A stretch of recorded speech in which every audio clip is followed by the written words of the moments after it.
สบายดีจ้าสบายดีพี่น้องสบายดีสุขคนสีฟ้ามาเบิ่งน้ำตกที่พันล่าเดินระบบน้ำเมื่อวานนี่พี่น้องสีฟ้ามาเบิ่งความแห้งต่อไปได้ซ้ำเฮาสิหมุนเวียนน้ำให้ปลาขักปันอย่างพี่น้องขักอะไร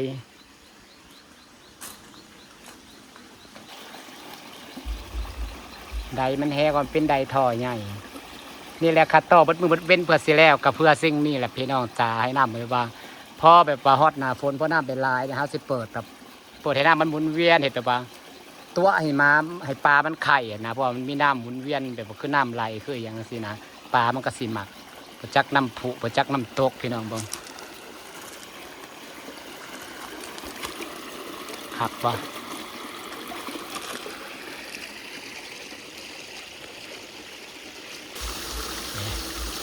แห้งแบบพอดีงามเลยพี่น้อง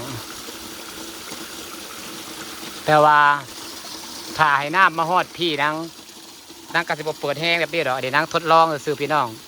ถ้าให้นาฝนจนน้ำแบบว่าพอนาฝนในน้ำมันจะมาฮอดพี่เด้ฮอดบางนี่ถ้าเปิดตอนนี้เปิดตลอดมันจะเห็นไห้ดินเขาเจือนเพราะน้ำมันแห้งอันนี้คือเปิดทดสอบซื่อๆสิบ่ได้เปิดตลอดหรอกพวกเลยถ้าให้น้ำฝนยืมขึ้นมาหลายๆพวกเลยมันจะเป็นน้ำหมุนเวียนเห็ดป่านะ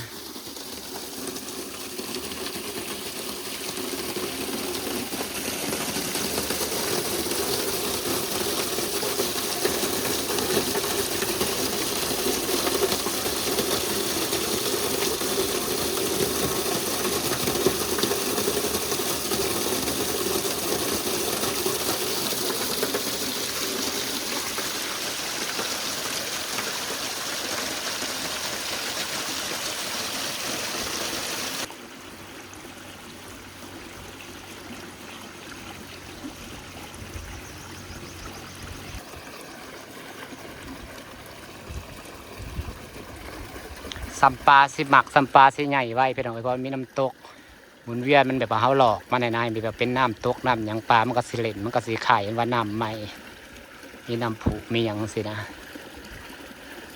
ขับบ่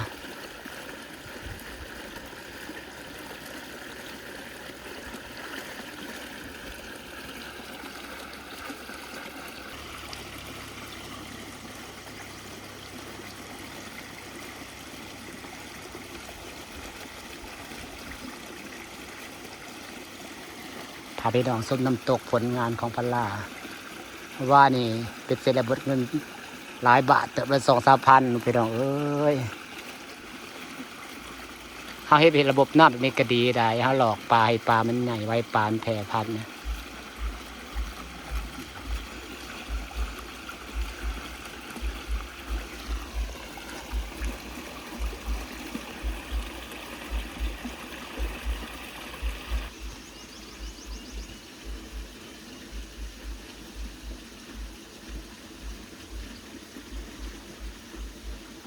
จ้ะ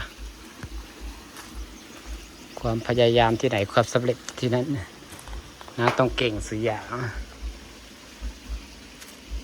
พอน้ำขึ้นมาลายเครื่องพังปุ๊บซ้ำสีคักซ้ำปลาสีหมักพอตัวนี้ก็เสร็จเป็นน้ำผุ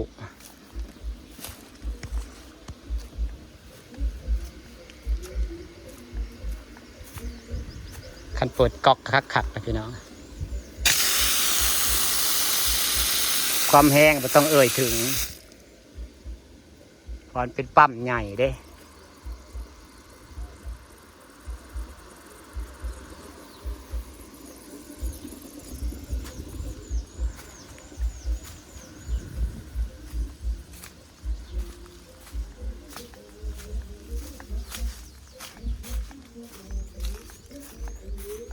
เปิดได้ก๊อกนะพี่น้องไม่ได้เปิดแค่ส่วนนั้นได้น้ำมันแห้งพอเป็นปั๊มใหญ่ทั้งพี่ก็เปิดคือกันบริปิดแห้งทุกสายนี่เปิดพร้อมกันเห็นปะแต่ก็ยังแห้ง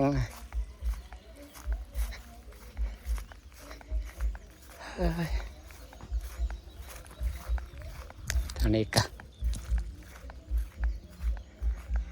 เปิดทุกสายแต่มันก็แห้งเพราะหน้ามันเป็นปั๊มใหญ่ คักคักปอคาพาร่าวางระบบน้ำพี่น้องทั้งเก่งหมดจ้ะนี่พอน้ำมันแห้งหดแป๊บเดียวกะแล้ว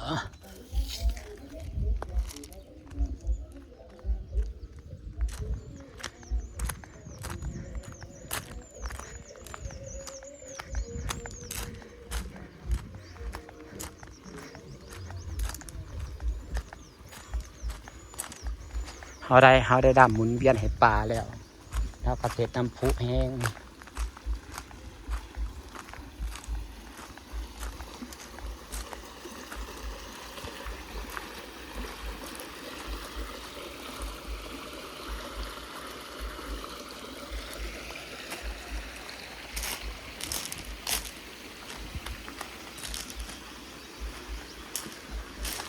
นี่แหละที่นางต่อหมู่บ้านนี่กับพี่ดอก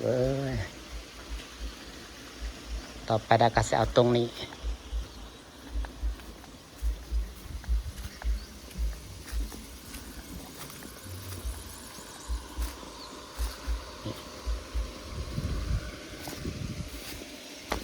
อันนี้นะเสร็จเป็นน้ำพุใส่หัวยิงใส่หัวยิงใส่หัวยิงออกนี่ใส่หัวยิงออกนี่ใส่หัวยิงออกนี่ใส่หัวยิงออกนี่ใส่หัวยิงออกนี่นะเป็นแบบออกซิเจนให้ปลานะพอดับปั๊มมันแห้งก็จะเป็นน้ำผุแห้งนะพี่น้องเปิดก๊อกได้ใกล้แห้งสุกก๊อกแล้วพอมันเป็นปั๊มง่ายเลย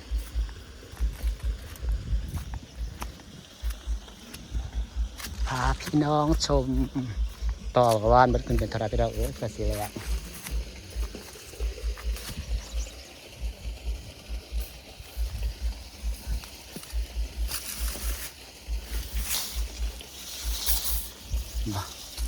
ตอยเปิด10 ท่อมันไก่แห้งคุ้มนะ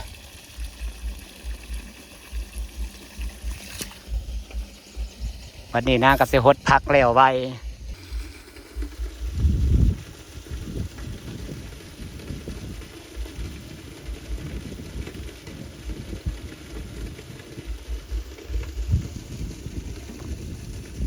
ต่อไปเปิดพร้อมกันที่ละ3-4 หัวก็ได้จ้าสับเสียหดพักแล้วไว้แห้งถูกสาย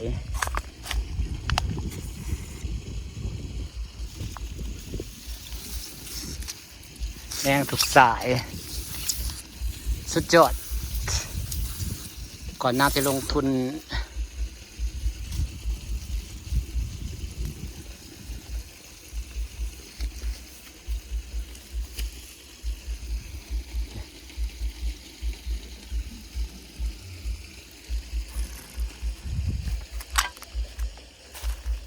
จะให้ฝนตกมาให้น้ำเต็มฝั่งไว้เด้จะเปิดน้ำพุตลอด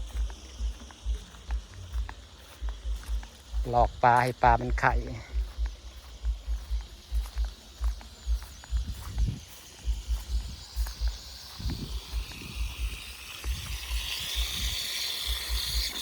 ตอนนี้ก็หัว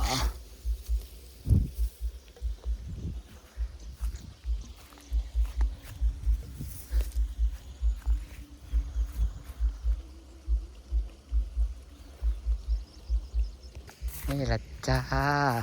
ที่ดังทนเมื่อยวันหมุดเป็นกับเขาเรียกจากเดินระบบน้ำนี่แหละพี่น้องเราไปกระหดยังกระง่ายแห้งน้ำนะมีความแห้งนะจุดที่จะรู้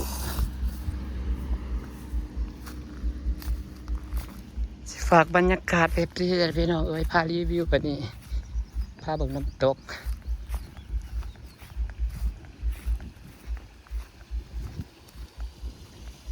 แห้งขักกันอัน